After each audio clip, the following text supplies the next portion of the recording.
12ஆம் இடத்து சனியை வந்து மேஷராசிக்காரர்கள் எப்படி வின் பண்ணலான்னா, இவர்களுக்கு இருக்கிற ஒரே வழி என்ன அப்படின்னா, ஆஞ்சநேய வழிபாடு தான்.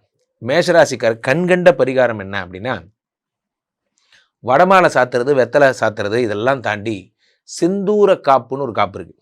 அது நிறைய பேருக்கு தமிழ்நாட்டில் தெரியாது. அந்த செந்தூர காப்பு சாற்றி வழிபடுதல். இப்போ ஆஞ்சநேயர் வந்து என்ன பண்ணுறார், சீதாதேவியை போய் பார்க்க போகிறார்.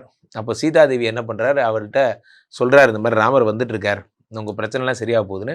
சீதாதேவி வந்து ரொம்ப சந்தோஷமாக ஆஞ்சநேயரோட தலையை அப்படி தடவி சுந்தரரே அப்படின்னு சொல்லி கொஞ்சிரா.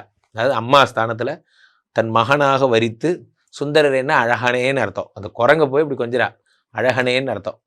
அவருக்கு தலகால் புரியல இந்த ஆஞ்சநேயருக்கு. அம்மா வந்து நம்ம அழகான்னு சொல்லிட்டாங்களேன்னு சொல்லி அந்த பூமியில் புரண்டு புரண்டு அப்படி குதிக்கிறார் குரங்கு. அதெல்லாம் அந்த செந்தூரமெல்லாம் உடம்புல படுது, அவளோட உடம்புல. அப்படி பட்டதுனால வந்த காப்பு செந்தூர காப்புன்னு பேர். இந்த செந்தூர காப்பு சாற்றி வழிபட்டால் ஆஞ்சநேயருடைய அனுகிரகம் இருக்கும் பொழுது சனி பகவானுடைய பிடைகள் மேஷ ராசிக்கு ஒர்க் அவுட் ஆகும். இது கண்கண்ட பரிகாரம். மேஷம் என்பது என்ன அப்படின்னாலே காலபுருஷ தத்துவத்தின் முதல் ராசி என்பதால் இது ஒர்க் அவுட் ஆகும்.